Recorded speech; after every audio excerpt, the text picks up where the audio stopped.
In order to make you understand more about these whatever things we have discussed so far, let me take you on some website.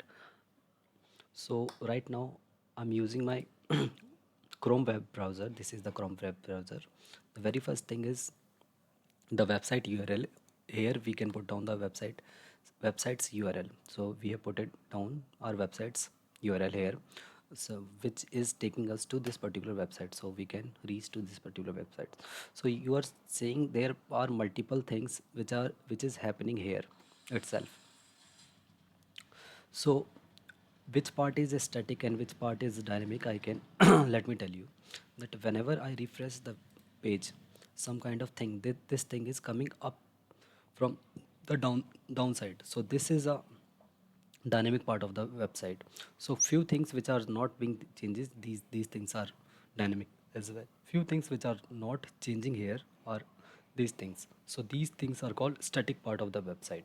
So the entire thing, whatever you are seeing here, structure is written in HTML and the color of future start is constantly changing when I hover it. So this thing is being cascading using the CSS, that is cascading style scripting language. So this thing is constantly changing, it is being utilized by CSS, and whenever I click to this particular button, it takes us to some other website, and this thing is being done by JavaScript. So the website is comprises of three main languages. That is one, HTML, which provides us hypertext. Whatever the text is written here, the entire text has been written due to the HTML. Then the coloring, whatever the coloring, the about us is in green color. So this green color is being provided by CSS, and the whatever the interaction which is available on the website, which makes the website interactive, these things are being done by JavaScript. So there are three components, mainly three components on a website which makes it more interactive, which are HTML, CSS, and JavaScript. So these are the things which we will understand in the next slide. So the very first thing is HTML. What is HTML?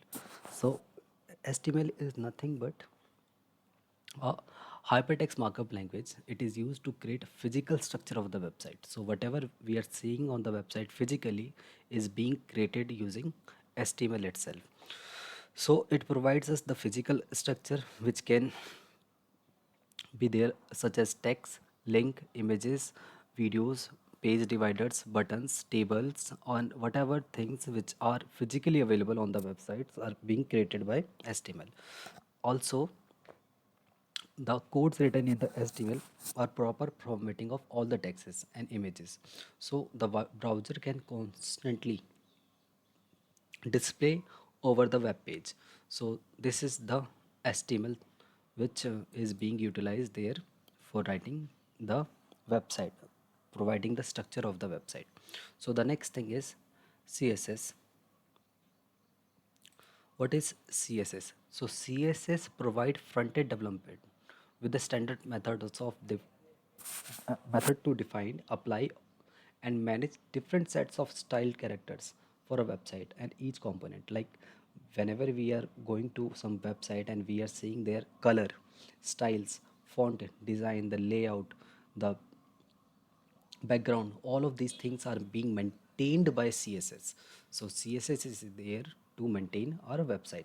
Then HTML is used to create the structure, and CSS is used to design the website.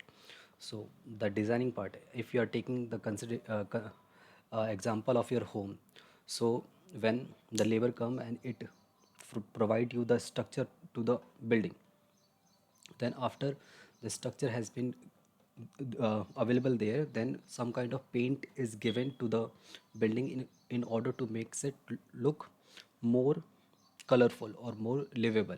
So the CSS provide the living structure to the website itself, and also it suppose multiple devices such as PC, browse, mobile or iPad or iPhone, whatever things are there. So we need to make the entire changes on the website according to our requirement. Then the third thing is JavaScript. So what does the JavaScript do? It is an object oriented language that is used in conjunction with the HTML and CSS to add interaction to our website. So whatever language or whatever coded language which is there into the website, which makes our uh, browsing experience more interactive, is the JavaScript. It is one of the most popular languages in the world right now. JavaScript is having n number of libraries that we can't cope up all of the libraries in like one go. So there are many libraries and frameworks which are being derived from JavaScript available into the market, and it is usually there for writing the codes in client side as well as server side as well. So from the client side, the codes are written in JavaScript itself, and it is being inserted into the HTML page, and it is understood by the web browser. So this is how the JavaScript makes the website more communicatively asynchronous, and it displays all the elements which are available over the internet.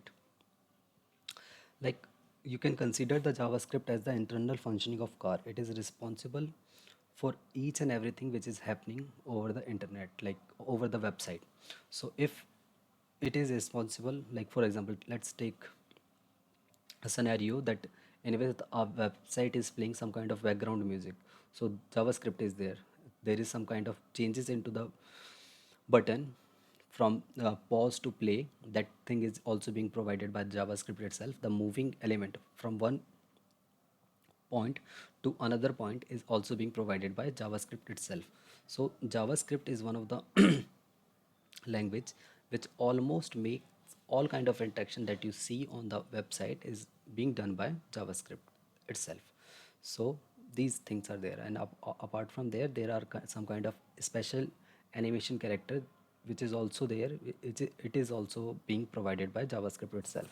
So you need to have strong foundation in JavaScript if you wish to move into the web development, or if you want to make yourself a front end developer or full stack developer. And into the blockchain itself, the JavaScript is very much important language, as some frameworks which are dependent over the JavaScript itself, and some libraries are also there which supports the blockchain interaction using the language. So the next question will arise that where we can write our code into the JavaScript itself. So let me take you to the next slide and tell you that how the codes are written and where the codes are written into the JavaScript.